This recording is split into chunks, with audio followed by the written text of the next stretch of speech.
읽어가고 있습니다. 그리고 왕들에 대한 이야기를 또 함께 하고 있는데, 오늘은 비교적 우리가 잘 아는 왕이 아닐까, 제 생각은 그렇습니다. 히스기야 왕에 대해서 말씀을 함께 나누려고 그러는데, 히스기야 왕은 좀 익숙하시지요? 익숙하실 거라고 생각이 되는 이유는 왕들의 이야기가 열왕기에 기록되어 있고 지금 우리 읽어가는 역대기에 기록되고 있고요. 또 더러더러 예언서에 기록이 되고 있는데, 히스기야 왕에 대한 기록은 이사야서에 기록되어진 내용들을 또 우리가 함께 읽을 수가 있습니다. 그래서 비교적 다른 왕들보다는 좀 우리에게 익숙한 왕이 아닐까 생각을 하고요. 익숙하세요.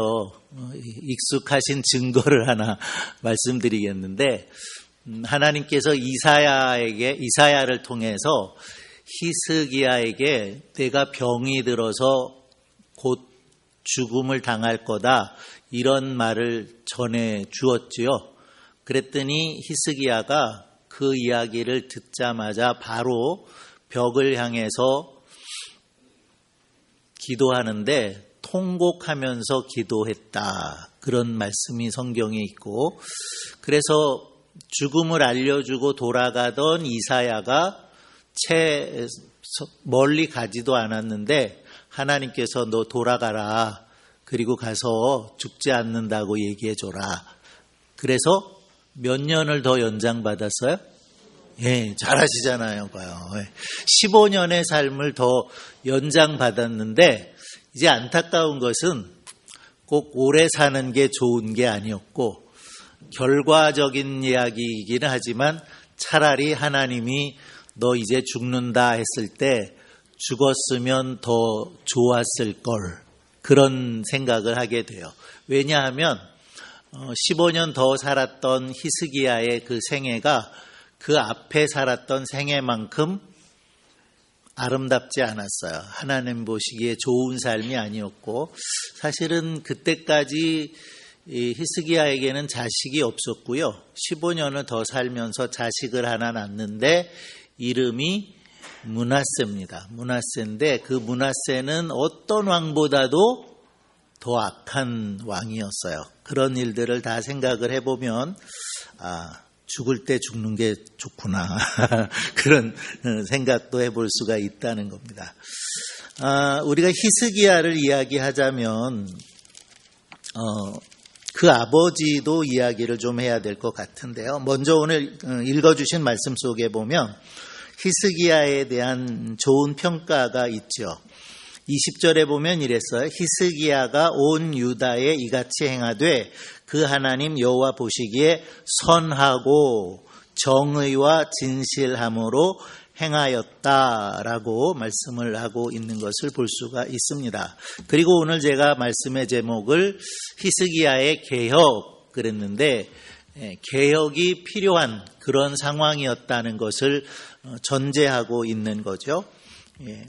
히스기야의 아버지가 아하스라는 왕이었는데요.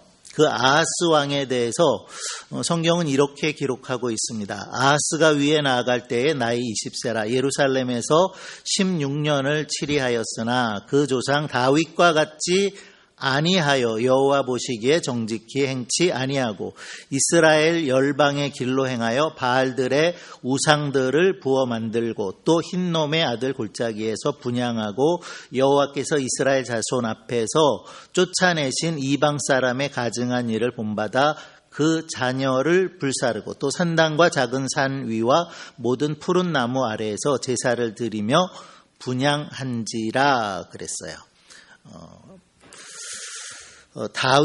그 조상 다윗과 같지 아니했다, 하나님 보시기에 정직하지 않았다라고 했고, 심지어는 그 열조의 하나님 여호와를 버렸다라고까지 말씀되어지는 왕이 바로 히스기야 왕의 아버지였던 아하스 왕이었다는 거죠.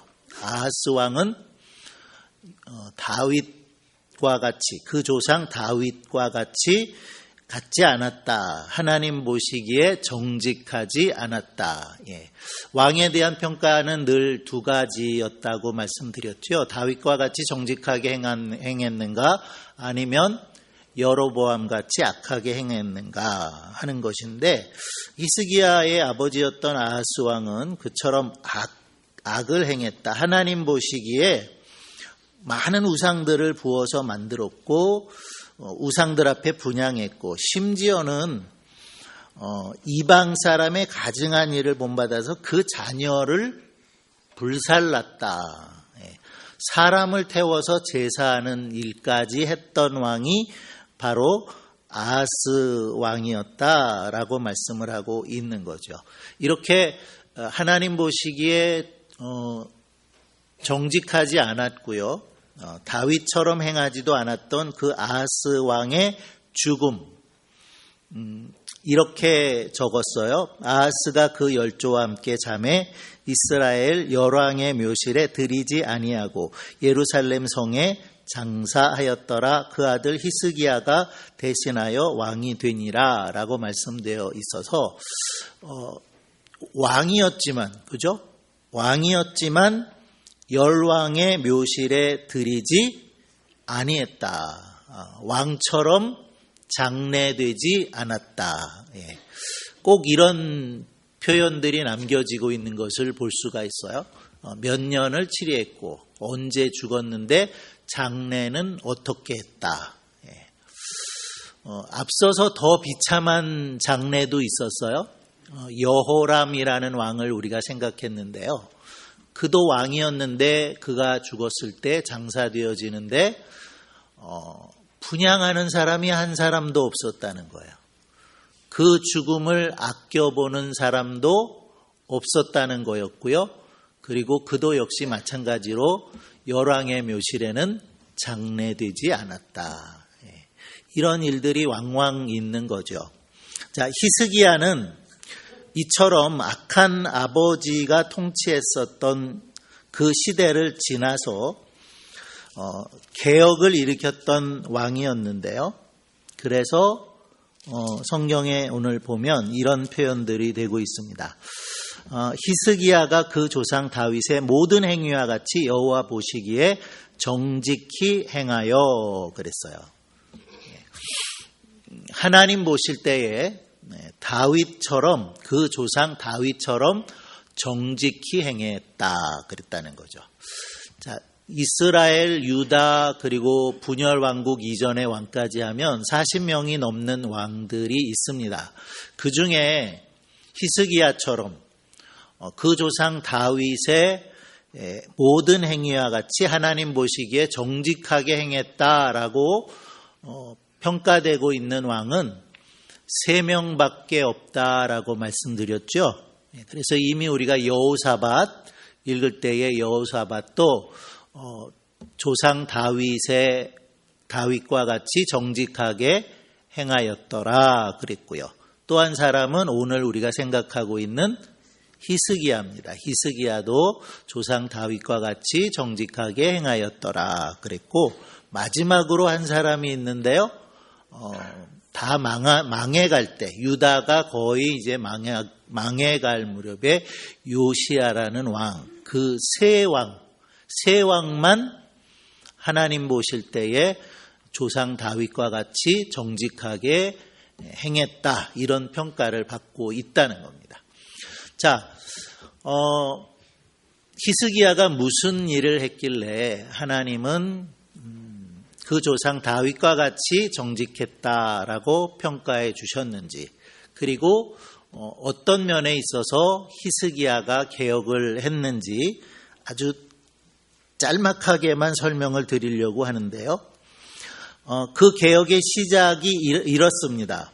원년 정월에 여호와의 전 문들을 열고 수리하고. 자, 원년의 의미가 뭡니까? 히스기야가 즉위하던 해 원년이죠. 원년 언제요? 원년 정월에 그랬어요. 그러니까 히스기야가 왕위에 오르자마자 그 처음에 무엇을 했냐면 성전의 문을 열었다. 성전을 수리했다. 그리고 제사장과 레위인을 모았다라고 말씀되고 있다는 거죠. 성전의 문을 열었다라는 얘기는 성전의 문이 그동안에는 닫혀 있었다라는 의미이기도 해요. 그 아버지 아하스 왕이 온갖 바알들을 섬겼고 심지어는 자식을 태워서 불사르는 제사를 드렸다는 것처럼 결코 성전에서 하나님을 예배하는 일이 없었다는 거죠. 성전의 문은 닫혀 있었다는 겁니다. 그런데 히스기야가 왕이 되자마자 제일 먼저 한 일이 예배당 문을 열었다는 거예요. 그리고 예배당의 퇴락된 부분을 수리했다는 것이고 다시 예배당에서 하나님을 예배할 수 있도록 예배를 인도할 제사장들, 섬기는 데 도움 줄 레위인들을 모았다라고 말씀되고 있는 거죠. 그렇게 히스기야가 왕이 돼서 첫 번째 한 일은 성전을 정결하게 하는 일이었어요. 성전을 깨끗하게 했다는 말씀이 29장에 기록되어 있습니다. 그리고 성전을 깨끗하게 한 다음에 했던 일은 뭐냐면 다윗과 같이, 그 조상 다윗과 같이라는 표현을 했는데 정말 다윗처럼 다윗 시대에 그 하나님을 예배하도록 다윗이 정해놓은 제도들이 있습니다. 찬양대를 조직을 했다든가 이런 일들을 다시 히스기야가 해서 예배를 위한 조직, 그리고 하나님 앞에 예배하는 일, 이런 일들을 했다는 거죠. 뿐만 아니라 하나님 앞에 예물 드리는 일도 11조에 대한 말씀들이 오늘 그 29장에 기록되고 있는데요. 11조를 하나님 앞에 드리도록 했다는 것이고 사람들은, 백성들은 자원하는 마음으로 기쁨으로 풍족하게 많이 하나님 앞에 드릴 수 있어서 그것이 저희들에게 복이 되었다라고 말씀되어지고 있는데요. 11조를 드려야 했던 가장 중요한 이유 중에 하나는 제사장과 레위인들을 위해서였어요. 제사장과 레위인들은 하나님께서 다른 지파와는 다르게 땅을 기업으로 주지 않았죠. 그래서 11조를 통해서 그들이 하나님을 섬기는 제사의 일을 전념하게 했고 평소에는 하나님의 말씀을 가르치는 그런 일들을 하도록 성전과 제사와 또 제사를 드리기 위한 그 모든 일들을 히스기야 왕은 잘 정비했노라 이렇게 말씀되고 있는 거고요. 또 한 가지는 유월절을 지켰다는 거예요.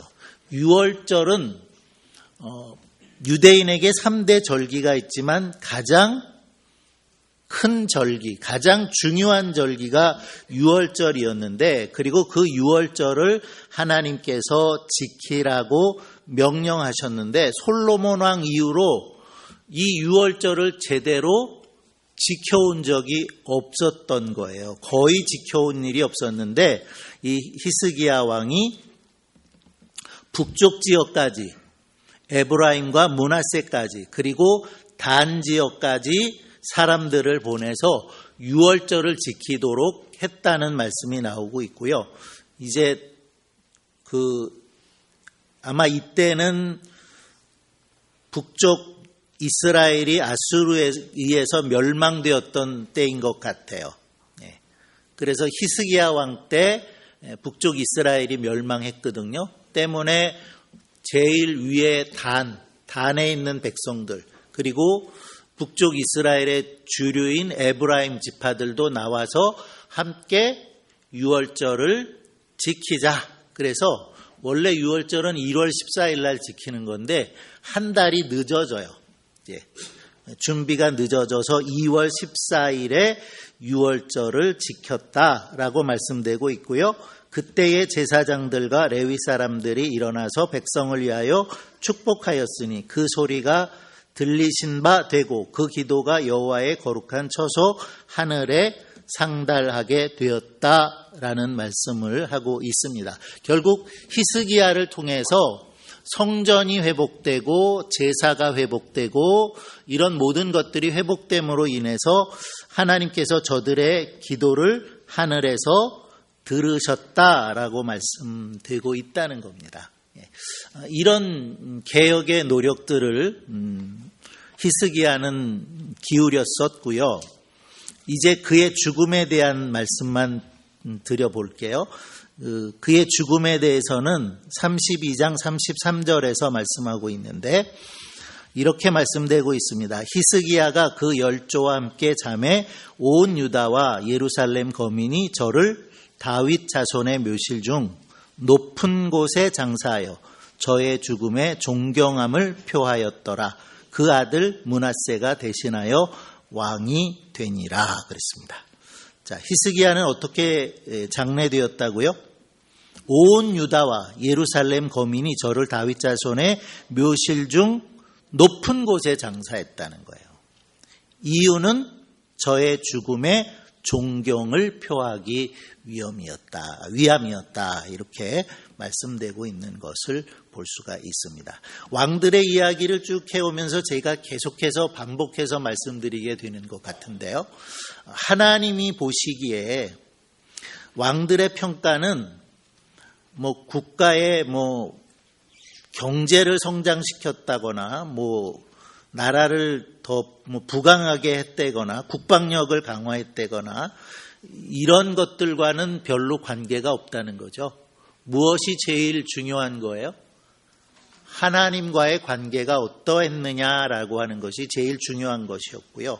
그래서 다윗처럼 정직하게 하나님을 섬겼느냐, 다윗처럼 선을 행하고 또 정의를 이루었느냐, 이런 평가를 받고 있다는 거죠.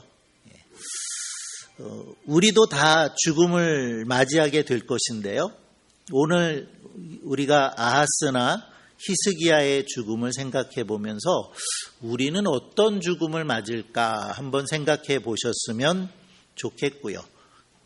히스기야처럼 그렇게 존경받는, 죽음에 대해서 존경을 표한받는 삶을 살기 위해서는 우리가 정말 하나님과 어떤 관계 속에서 살아가야 할 것인지 다시 한번 우리 각자가 우리의 마음속에 정리해보는 그런 시간들이 되시기를 바랍니다.